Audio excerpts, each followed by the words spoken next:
两天我们都在关注这个国际上重大的消息，就是拜登在他任内现在理论上是看守期的时候，批准了乌克兰使用美国给的武器长程飞弹去打俄罗斯境内。这个消息会有多大的效应？当拜登允许了这件事情之后呢，这个《纽约时报》的报道啦，引述美国官员的说法是，因为这个让基辅可以更抵抗俄罗斯的攻势，而这都跟北韩加入很有关系，所以美国要放行这件事情呢，英国的媒体认为会加剧欧洲的混合战争。同时，尽管批准的每个长程武器是援乌重大进展啊，但打俄罗斯本土，哇，那这个事情是不是能收拾啊？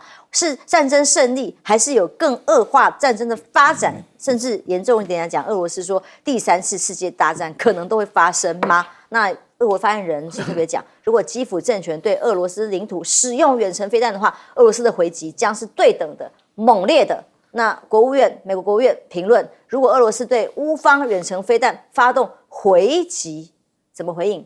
他拒绝回应，回应了。而且如果回击是对美国呢？那又该怎么办？这件事情会扩大到什么程度不知道，但我们只知道泽伦斯基说，在任何时机都准备要来做这样的攻击，他随时都可能会做，什么时候做不知道。美国的有线电视 CNN 说，拜登这一次会推迟亮绿灯，所谓的推迟表示出选前应该要做的，现在才做。原因是什么呢？还是只是为了让俄乌战争的风险大增？像川普不是主张他一当选隔天就让战争结束吗？他让他结束不了，是这样吗？就是要把这个烂摊子丢给川普。乌克兰战争步入第1000天了，乌克兰盟友向泽伦斯基不断的施压和谈这件事情呢，泽伦斯基有发了一个很严正的声明，说：“哎呀，没有人可以逼我们坐下来听话。”但问题是，他还是希望明年结束战争。明年其实很快了，现在已经11月，马上12月了。冬天来了，被炸了很多能源设施了，他恳求盟国提供更强大的武器所以他要所谓的和谈是要用更强大的武器去攻击，才能够让胜利。他仍然想的是胜利方案可以在乌克兰这一边吗？但乌克兰现在面临看到的是非常惨烈的攻击，俄罗斯的攻击这几天加大的力度，包括了飞弹击中住宅大楼。那么军方他们公布了消息，这一枚飞弹击中中东北部的这些大楼，一栋9层楼的住户，造成了死亡。其实，在俄罗斯的轰炸跟攻击里，相较起以色列的攻击，其实是克制很多的。但最近他已经加大了攻击，甚至俄方深夜还击落了59架的乌克兰的无人机，大部分在边境所以俄罗斯跟北韩合作这件事情，现在最新的进展是，金正恩18号在平壤跟谁见面？俄罗斯自然资源与生态部门，我觉得还蛮特别的，见面到访。到底这样的见面有什么目的呢？这是也有军事学院的代表团也抵达了平壤，是要做什么合作呢？是跟能源有关，还是在军事合作上面的各种训练或派员有关？没有人知道。但金正恩说要顺应朝俄友好的这个合作关系提升到新的战略高度，进一步呢，也要促进政府之间有贸易、经济科技交流这是两国共同发展很重要的、越来越肯定的方向。所以，当乌克兰是不是要真的攻库尔斯克，现在快要被完全包围嘛？那现在乌克兰说再加码6个精锐旅要到这里去，这是他们像上次号称突袭占领的地方，但是近期却有消息说，乌军像库尔斯克这6个旅呢，恐怕还能不能保得住？这还被团灭，现在是外界正在替他们都捏把冷汗的事情。但西方操作所谓中国威胁论，现在这个抗中的氛围仍然是非常的强烈。包括当王毅去会见俄罗斯的外长拉夫罗夫的时候，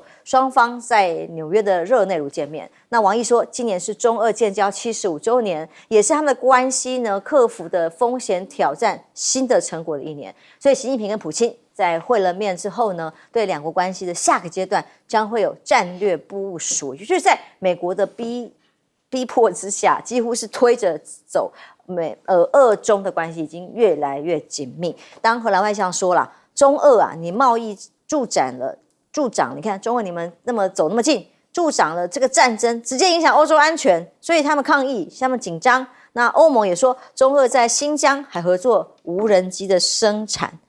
新疆做好多事哦，有那个血汗棉花，还有生产无人机吗？北京说查无实据，根本没有这件事情，不应该妄加猜测、污蔑跟抹黑。那显然欧盟对于中国大陆可能产生的威胁是相当的担心的哦。帅将军先来看一下，泽伦斯基是不是真的敢对俄罗斯的哪里打到会多严重？用美国的武器，将会不会造成严重的后果？首先，以前还有点同情拜登这个年老昏聩啊，现在我觉得他蛮坏的。这个选输了，他报私仇，60亿美金给泽连斯基，然后可以动用陆军长300公里的飞弹。这个就是眼看了，我们大家全世界都眼看了俄乌战争快要结束了，眼看着要结束了，你这么又烧把火，把这个战场搞得更激烈，那伦茨斯基也配合他。加派6个旅跑到这个库尔德那边去了，这个俄国怎么反应呢？俄国说，他能说示弱吗？我觉得俄国有几个可能行动方案。你既然通通到库尔斯克那边加上6个旅，加原来的1万人，我用一个小型核武把你团灭了，你怎么办？我没有跟北约直接挑战了，因为大家在等你是不是攻击美国的在欧洲的军事基地啊？不会。因为2个核子大国不会有正面交战，可是你在我家里面搞这个名堂，我用小型的核武有没有可能？有啊，因为俄罗斯也不愿意负担太多的伤亡。第二个案，白俄罗斯的动兵部队还没动啊，朝鲜的什么加10万人，直接取你基辅可不可以啊？不让你乌克兰亡国啊，然后你西乌克兰，你剩下这个残余政权，就整个把乌东。包含灭国了，所以这个东西是扩大战争的风险。他会不会采取这个行动，也要看你伦茨斯基还能做出多少。你要不要在1月份的和谈？不愿和谈，他这个态势可以摆出来。因为什么？俄罗斯也是俄罗斯的这个附庸啊，他也有军队啊。那朝鲜现在2个打的是好热火朝天啊，对不对？前面去了1万2，后面能不能在？朝鲜的部队有200万的，送个10万人算什么？每个月拿200美金，北韩的兵那个乐疯了啦！他在韩国拿不到20块美金了，对不对？所以这都是有可能的行动方案，就看普京能不能容忍你还在搞这个东西。我觉得拜登这个真的是蛮自私的，你走就刚才一路好走就算了嘛。留个这个东西杀手锏，让你川普难看，把战争面扩大，惹得全世界都，其实欧洲也很担心的。你不晓得俄罗斯会采什么行动啊？如果你这个美国的陆军战术飞弹加上俄国，马克宏也是凑热闹，他也可以提供，英国的暴风也提供，这是不是搞成跟北约正式作战？我相信俄罗斯不会傻到说一下子跟北约整个翻脸。但是对库尔斯特、对基辅，他一定会下重手。因为可是过去俄罗斯曾经讲过很重的话，他说：“你只要胆敢准许用你们的武器动到我的本土的话，我势必要重大的报复，甚至不惜发动第3次世界大战。”当然狠话大家都会说啦。那在川普要上任之前，他也很为难呐，我要适度的面子问题回击，怎么回击？但也没有想要扩大那么大。确实，这个对普丁来讲已经有一个棘手的问题即将要发生啊，只是说还没有发生了哈。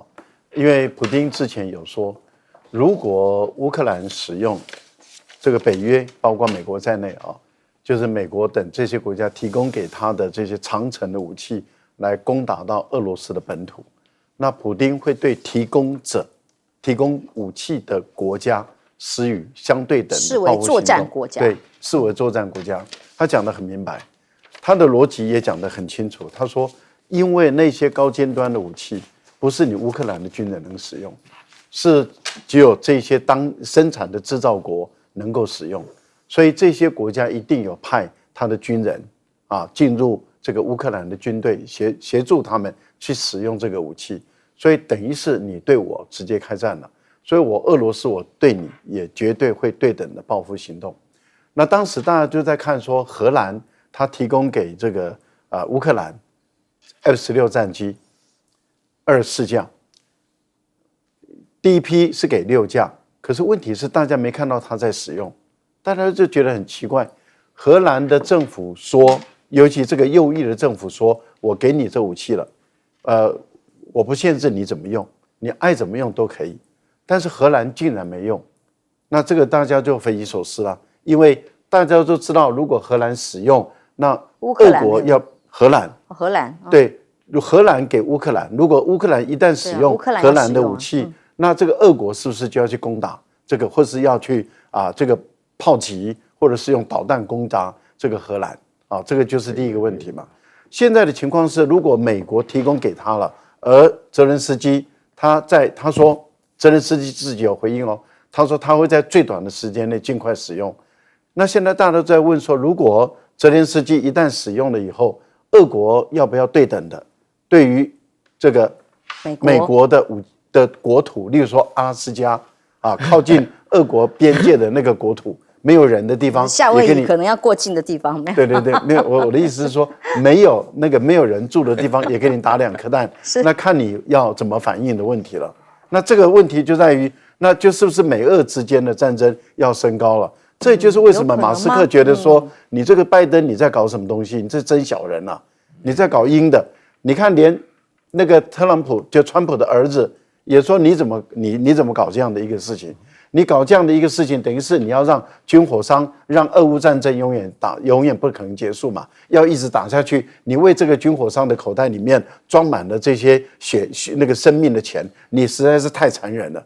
那你想想看，为什么马斯克骂？为什么川普的儿子骂？那难道不代表川普也在背后里面骂3字经吗？说你这个真小人要下来了，你还给我搞这一手这个是我们可以看到拜登真的是真小人了那一个他本来是伪君子现在回马枪了，从伪君子转变成为真小人然后那本来写上真小人的这个川普说，你怎么可以抢我的位置？我是真小人你是伪君子你伪君子怎么变成真小人呢？这不应该的，这是我的帽子，你怎么可以拿去用？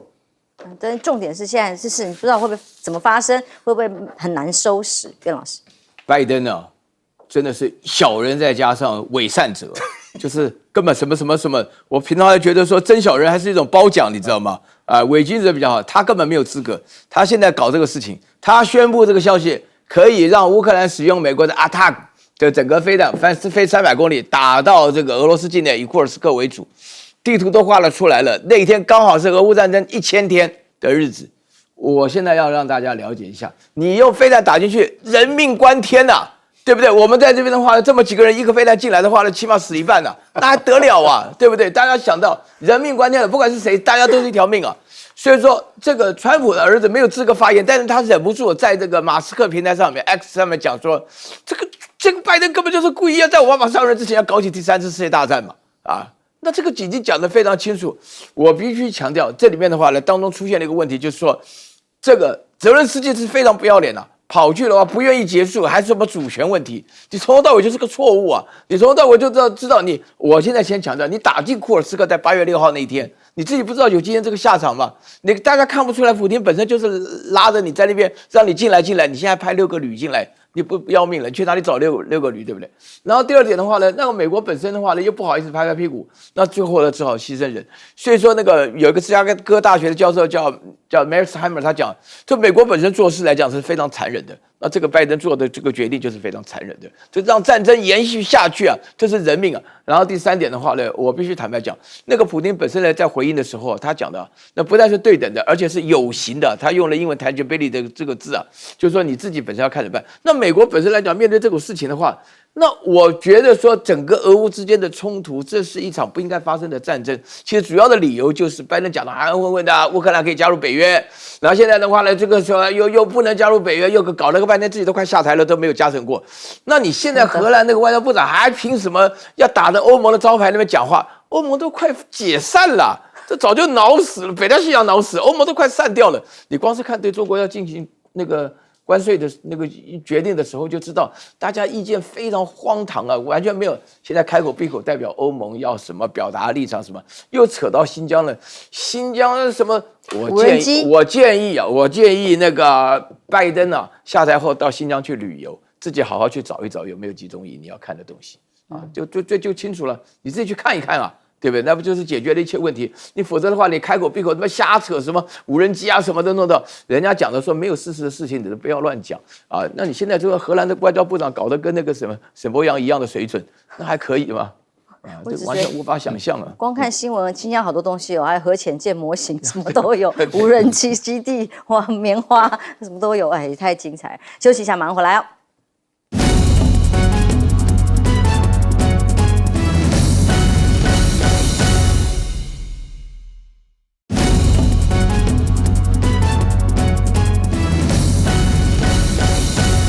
全世界在等川普2.0会有哪些措施？他最新有个宣布，他自己透过一些这个群组啦，还有社群上宣布的。他一上任第一件事情，宣布美国进入紧急状态。什么样紧急状态？就是说要实行他史上最大的驱逐计划，要把罪犯，他指的罪犯是谁？是指没有公民的这个非法移民。他要派军队、美军驱逐这千万的无证移民，所以这是非常大的、茲事体大的一个大工程。他把军队拿来，他说要把这些凶残嗜血的罪犯关进监狱等等。那到时候就会有动员国民警卫队协助驱逐行动，甚至会找这个海外驻军调往美墨边界。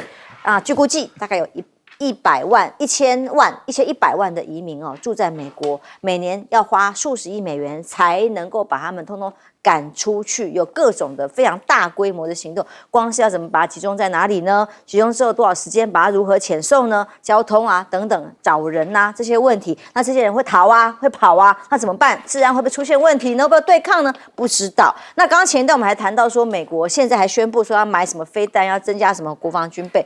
告诉大家，马斯克直接宣布要挥大斧头，砍掉了除了很多组织之外，只留99个嘛，其他都砍掉嘛。那还有数十兆的支出里头，国防预算就是头号目标。他就是批评政府啦，国防巨擘签的合约里头，让政府打造军舰、战机、战车都难以摆脱超支的危险。这些军火商也是他头号要应付的对象。这些预算从这里砍。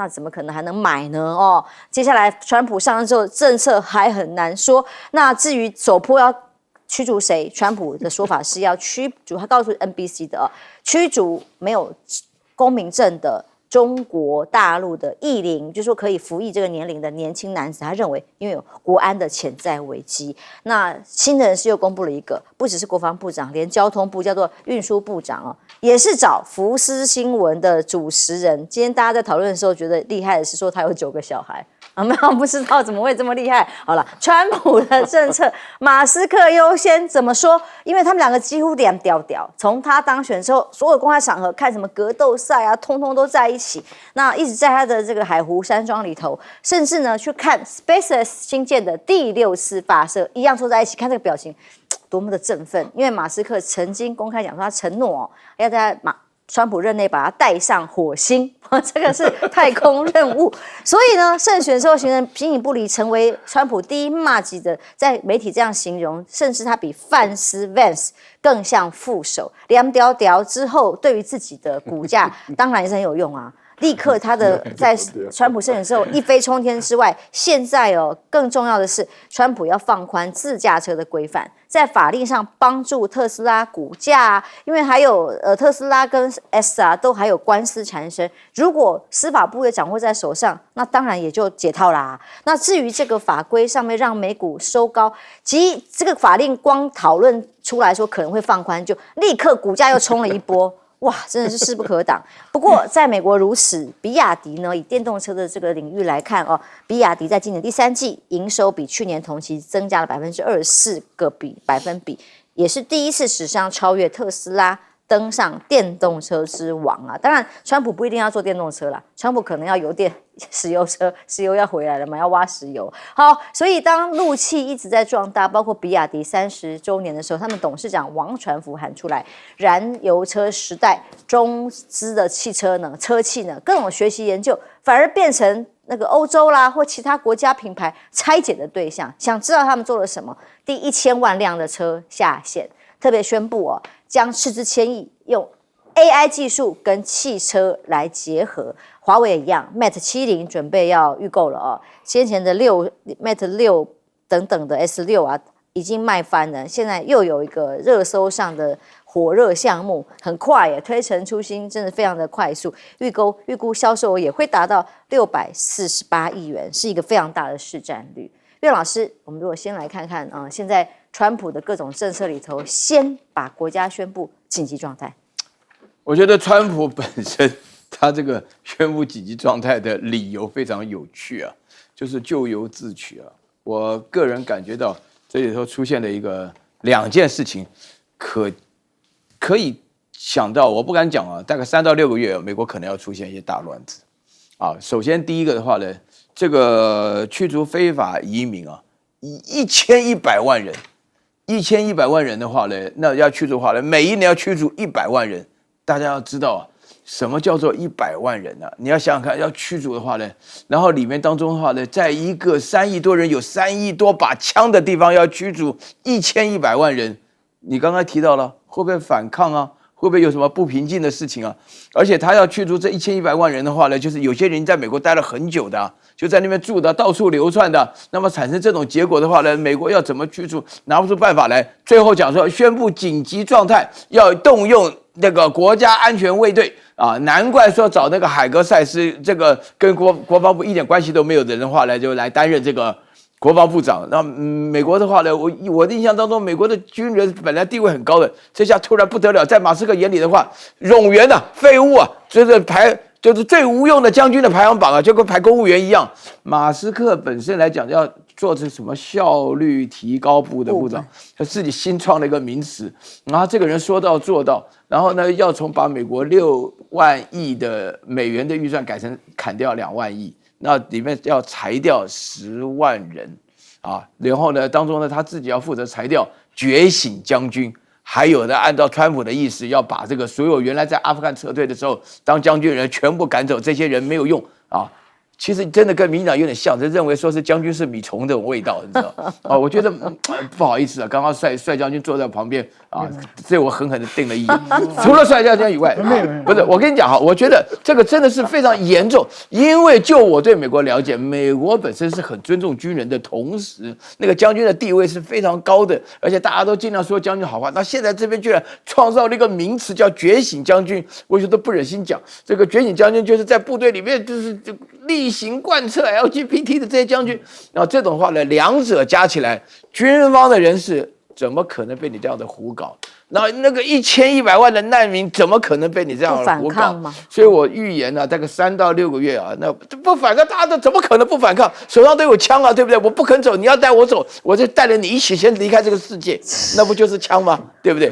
所以我觉得川普这个做法上来讲啊，那个太像是把这个国家搞得像那种牛仔那种蛮荒环境啊，那同时的话呢，马斯克呢，比蛮荒环境稍微好一点，是把它当成公司来经营，全部开除，全部滚蛋，而且要来帮忙叫他们滚蛋的人没有薪水，每个月工作80个小时，啊，自愿服务，让美国更伟大。我跟你讲，美国只有可能一步一步走向混乱的路，所以说这个实在是讲的问题非常严重，严重到什么地步？就是说，我觉得3到6个月美国会出内乱，6个月之后到1年的话呢，美国出现内战。我告诉你，我不是开玩笑的，这个太严重了，很难预测的川普2.0。赖老师，美国现在的非法移民有2个智库，他们的研究一个是认为应该是有1170万人。另外一个智库他认为应该是有1130万人，但不管如何都是超过1100万左右。那他们的劳动力进入劳动市场的就是黑工了，进入劳动市场至少700万人以上，所以等于是有300-400万人，有的人进入色情行业那查不到，还有一些人进入黑社会也查不到。那另外还有一些就是老弱妇孺了，也就是这些年轻力壮的他的家属，他的孩子啊。我们也留意到一个问题，就在于说，各位想一想，为什么需要这个700多万的劳动力？就是因为有这么多的工作没有人做，缺工，然后你也没办法再调高待遇，因为你在调高待遇，那一些单位他们就活不下去，不管是农场或者是医疗场所啊，因为有很多的养老院啊，这些他的看护，这些高级技术人员也很多是黑工过去的。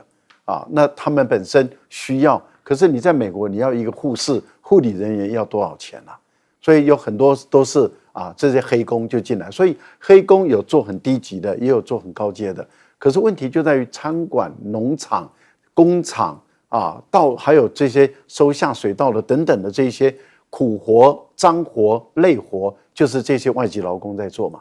那他们本地人不愿意做，即使他是第一代到美国去，从孩子在那边成长，等到他读完小学、高中的时候，他自己也不愿意跟他爸爸一样去做那些这个很劳力活，他也不愿意了嘛。为什么？因为那就是美国的文化。但是有这么多的人需要工作，需要这些事做，那又不能够给高待遇，那当然就创造了一个黑工的一个市场。这个市场这么的庞大，所以你每一段时间就在进这些外籍劳工，然后就在抓，就在遣返，一段时间就让他地下合法化，然后在一段时间又涌进来，就是无止境的每一段时间一个总统大赦，一段时间一个总统拼命抓。那我们现在的问题是这样子，你要动用因为你要宣布紧急状况了，所以你要便宜行事了，你要越过法律了，你要动用军队，动用国民警卫队，在移民局的官员，在动用各州的警察。可是问题就在于有些州，例如说民主党州，他不愿意执行，那你怎么处理？那这些非法的劳工，他从共和党的州跑到民主党的州得到庇护，那你川普你是跟州直接对抗，联邦政府跟州在对抗，州跟州之间在对抗。好，那我们就讲好了，即使你今天动用军队，你抓了几百万人，这几百万人你如何甄别？你如何甄别他是墨西哥人、多米尼加人、尼加拉瓜人？你如何甄别他？你如何甄别他是泰国人、往哪里送也是关键对，你如何甄别他是哪一个地方、哪一个国家人？另外一个地方，你把他集中在那个地方，你不要养他，最后你要不要把他送回去？你如何把他送回越南去？你如何把他送回这个柬埔寨，送到墨西哥？你全部要把他赶到墨西哥去，墨西哥把边界封起来，然后把围墙堵起来，把军队守在那个地方，你送到哪里？围墙还是你美国盖的啊？对，没有，他再堵一层，他堵完就好了。再把围墙很难想象哦。我跟你讲，这种狂人呢，都会说狂言，但是执行上面，你把他的这个讲的目标打个一则听听都做不了。对。你这1000多万人遣返回去，你用多大的遣返费？刚刚他讲了，越南的、台湾的，你要不要送飞机票啊？专机专舰吗？你不可能嘛！他是选择性的，他要做，他是选举的诺言嘛，他一定会，他有针对性，他讲了海地啦、中国的啊，还他反中嘛，对不对？他会抓几个，我跟你讲，抓不多的了，因为你没办法处理嘛。第二个。你把这些移工、黑工弄走了，美国的物价马上上涨啊！对啊，谁来做？这些农场也要关啊，工厂也要关啊，甚至于还有童工都在做啊。对，所以你想想看，商人是将本逐利的，他用这些低价的黑工，工资低嘛，你叫他通通抓走了，他工资高的美国人不干嘛？就像台湾现在比较劳力活的人都没人干了嘛，都要靠外劳嘛。那美国这个情形不比我们严重，当然还严重啊。所以我讲。你只要打一则听听。第二个将军，因为从马蒂斯、科斯培、密利都是跟川普唱反调的。他现在厉害是什么？找一批退伍的高级将领，因为军官啊，赖月先吃几碗饭，袁教授吃几碗都清楚了。你们哪些是走门路上去的，哪些是跟利益集团上去的，他可能先砍这一批，你知道吧？砍的时候，有的军中还人心大快，这王八蛋本来就不该当上上将的，你们把他砍完。第二个，他要用 National Guard 去做这个事情，只有这个新来的这个国防部长他有这个权利啊，他在省大笔经费啊，你要从国安部门、州县的这个警察根本没办法做这么大的事儿，所以这些问题啊。打个一则听听，他一定会兑现他的诺言。他会做。我好奇，因为看太多好莱坞电影，都说光是军火商跟这个军人的勾结挂钩有多深，有办法说砍就砍吗？有办法说把他干掉就干掉吗？他干掉他理由也很充分。这些人往往都是跟军火商搞起来，因为他退休了，一定跑军火商。而且川普也非常深通误区，军火商的谎报价钱，军火商的贪污，回扣，哎，一袋螺丝8万美金呐、啊，哎，为什么今天康德罗号要研究啊？没钱了嘛，你看美国的这个军备是世界第1强，多少要汰换？航空母舰所有的 F-18全部要退伍，对，航母要造5、6艘才能替补它前面已经要退伍的，对，这个坦克车已经要淘汰，飞机第6代机要降低标准 ，F-22太贵，他把 F-22很多重要的东西删掉，变成他第6代机，处处都在显示他国防预算不够，他现在已经8000多亿美金。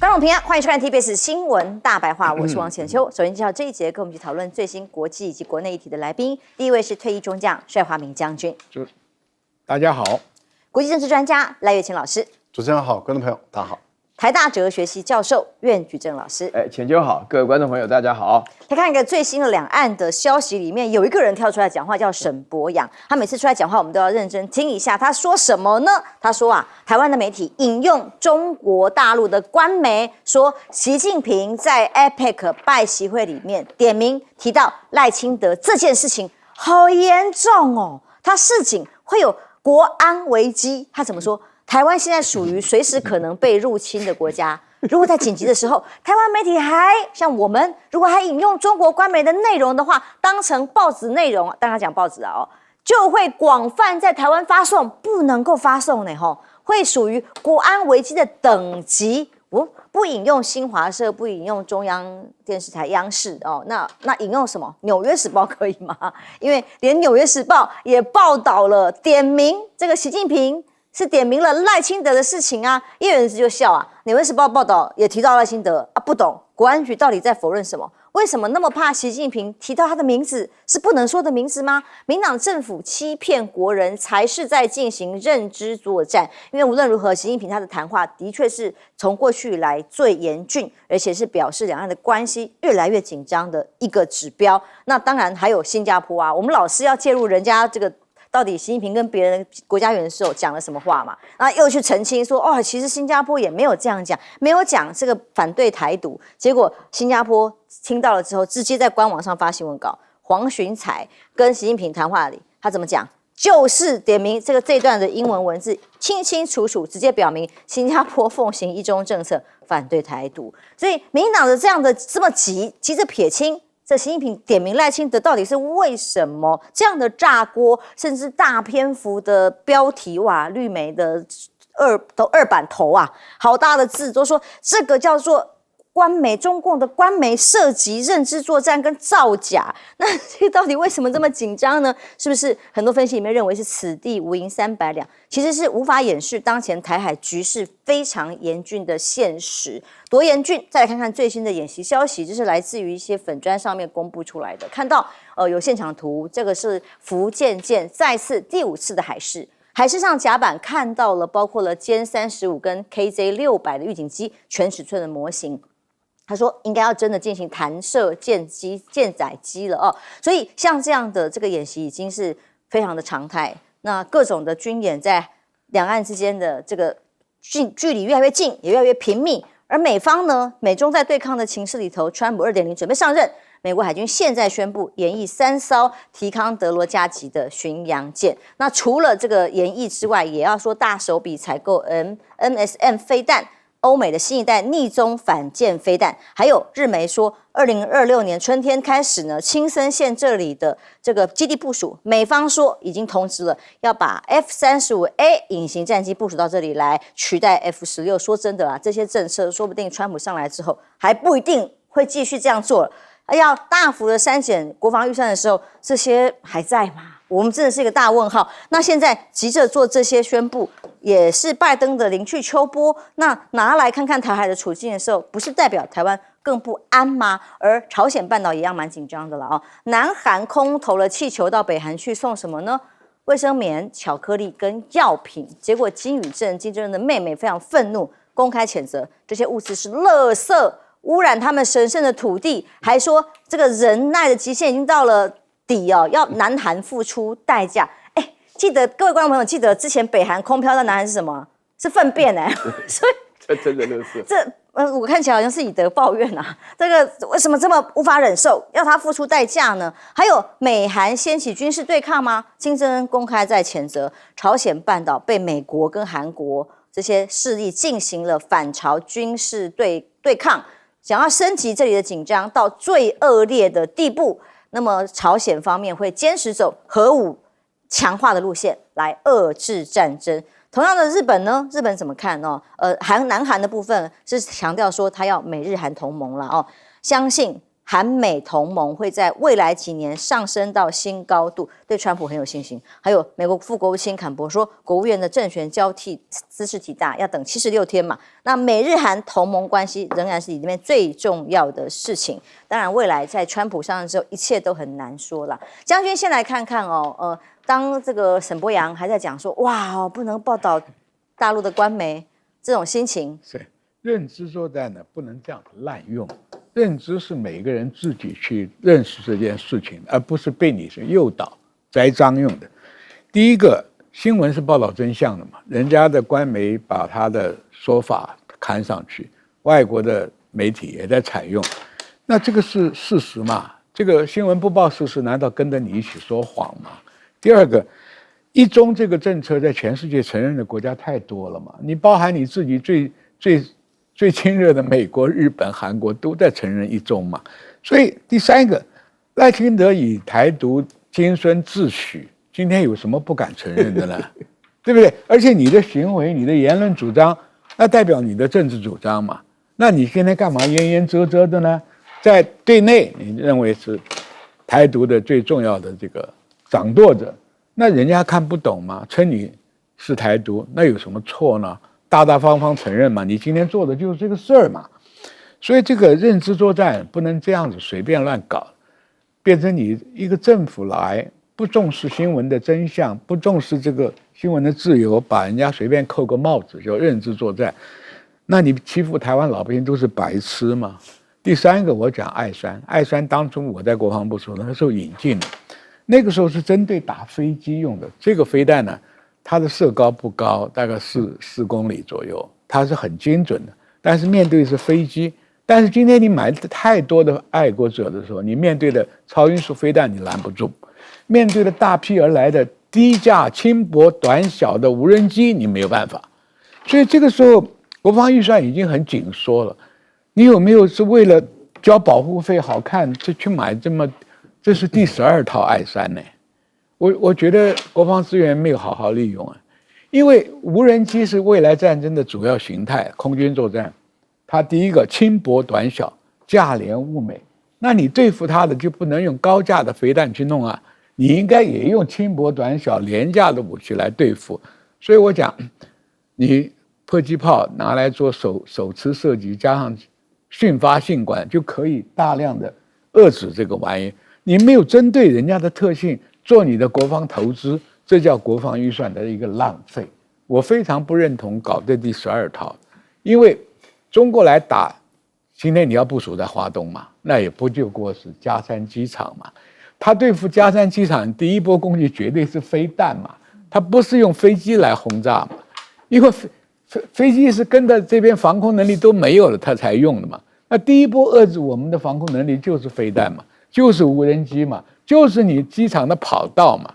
那你想想，你去部署爱山，爱山很贵啊，爱国者真是爱国者嘛，他不管你是 Plus 各种型号，它毕竟就是打飞机有效，蓝飞弹是无效，因为它的马赫数只有3到4马赫。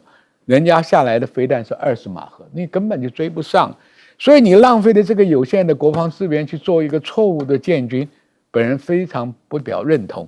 当初引进爱山进来的时候，我在国防部，那个时候的部署就是保卫台湾的政经中心跟指挥所跟这个政治跟经济跟军事的指挥所，所以那个时候才用爱山。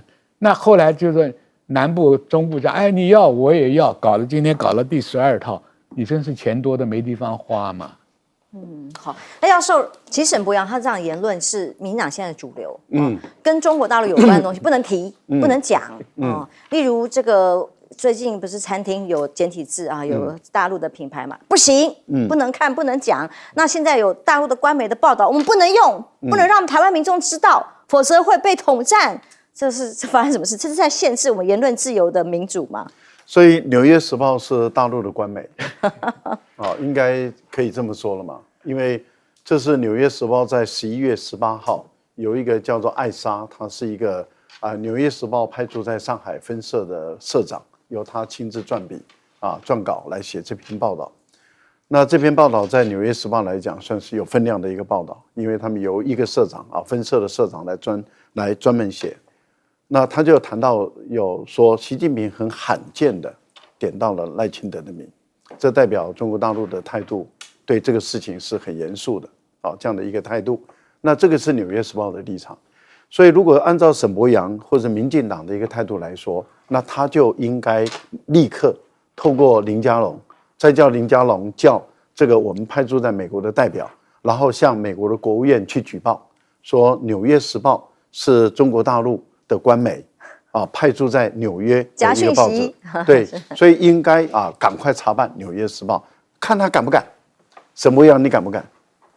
你沈伯洋绝对不敢，你林佳龙也不敢，然后我敢保证你驻美的代表也不敢。为什么？因为那是美国爸爸，美国的报纸，尤其是美国民主党派系，不是派系了，支持民主党的报纸。他们所写的，川普还告他呢，要求偿。然后你不能够怀疑他，因为只要是美国人说的话都不可以怀疑，你就开始怀疑赖清德的主张的。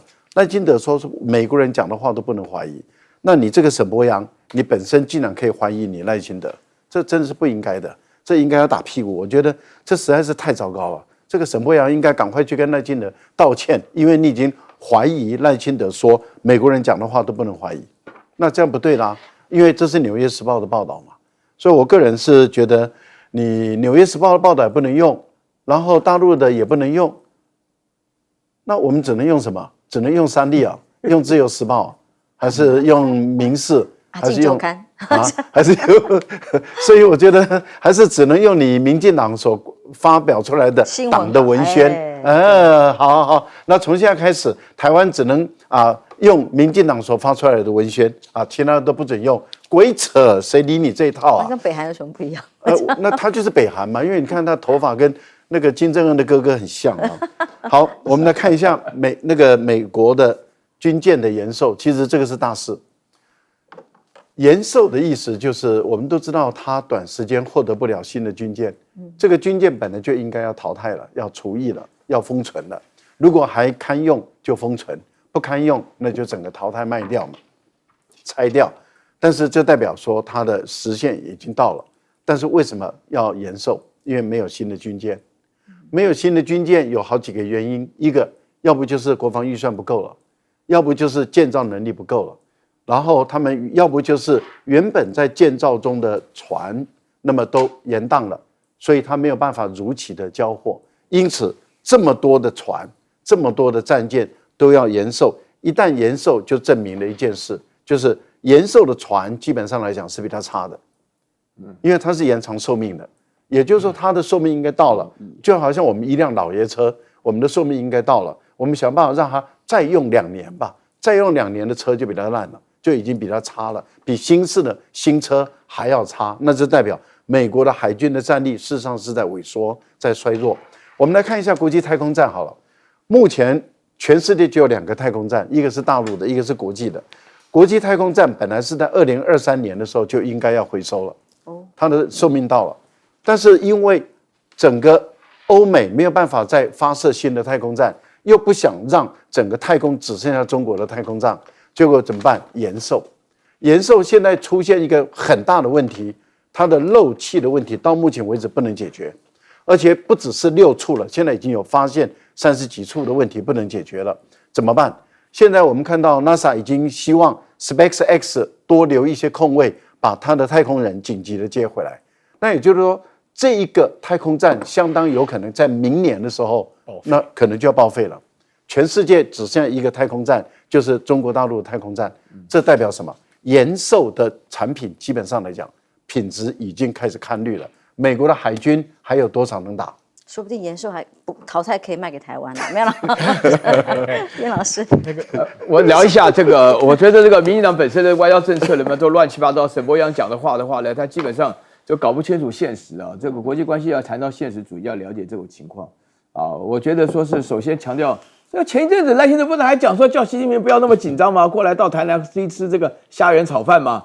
怎么现在突然变成提到你名字都怕得要死，干什么？对不对？他在想什么东西？我觉得话要说就说清楚一点，说完一点。认知作战的话呢，这个名词真的是不要乱用，而且实际上你不要扯到新加坡啊，人家扯到新加坡的话，我觉得超级丢脸，非常非常丢脸。人家新加坡的立场你不了解吗？新加坡也是闽南人啊，他们基本上讲普通话、讲国语、讲台语都通啊，对不对？你难不了解新加坡的立场吗？全世界没有一个在台湾这边这么无知的人，还可以当官，还可以讲话，我们还要花时间报道什么呀？怎么讲这种莫名其妙的话？还说什么新加坡搞到认知作战了，以为你跟新加坡多好？我不好意思讲啊，我真的是不好意思啊，我都不叫台积电护国神山，我叫护台神山啊。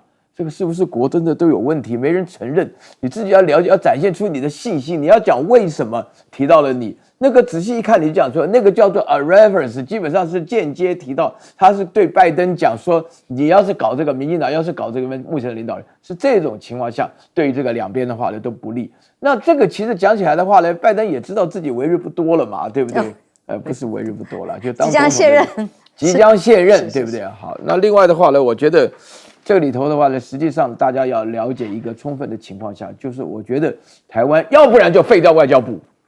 对呀，要不然就不要讲这种莫名其妙的。外交部呛虾，对呀，讲的没有人话，还要跑出来，要一下是国安局的，一下外交部的人讲话，实际上根本就没有任何的感觉。因为我跟你讲，你扯到这种大国，在外交上来讲，新加坡是个大国，那美国当然没有话讲了，那中国当然更是一个大国中的大国。在这种情况之下的话呢，你现在讲这种话，基本上除了展现出你的不自信以外，你另外要做什么事情？你等于骗老百姓嘛。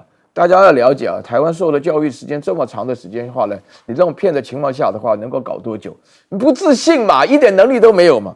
啊，这种情况下来讲的话呢，那所以说你刚刚看到美国本身那个伯利坚啊，那个叫延役啊，延长服役的时间呢啊，什么神盾级的话呢，我觉得这个延役就刚刚这个赖老师讲的也非常清楚啊，你延役就代表说是你不行，你非用不可。我告诉你啊，美国的海军有3大不行啊，第一个的话呢就是造价太贵。啊，美国的造价它非常贵，然后第二个的话呢，整个这个产业的结构的话呢，就是不能够支援自己所需要的舰艇啊，对不对？然后第三个的话呢，我觉得人员的素质的训练啊，各方面里面涉及到高科技的使用的话，在表现上来讲的话呢，也不一定有能力啊。所以我有的时候就在想说，美国号称是什么世界第一大国，第一大国是它的军费的预算非常大啊。那除此之外的话，有没有什么真正的实力呢？啊，你那个军费很贵，到底贵在哪里？都贵到哪去了？你自己要交代一下啊，对不对？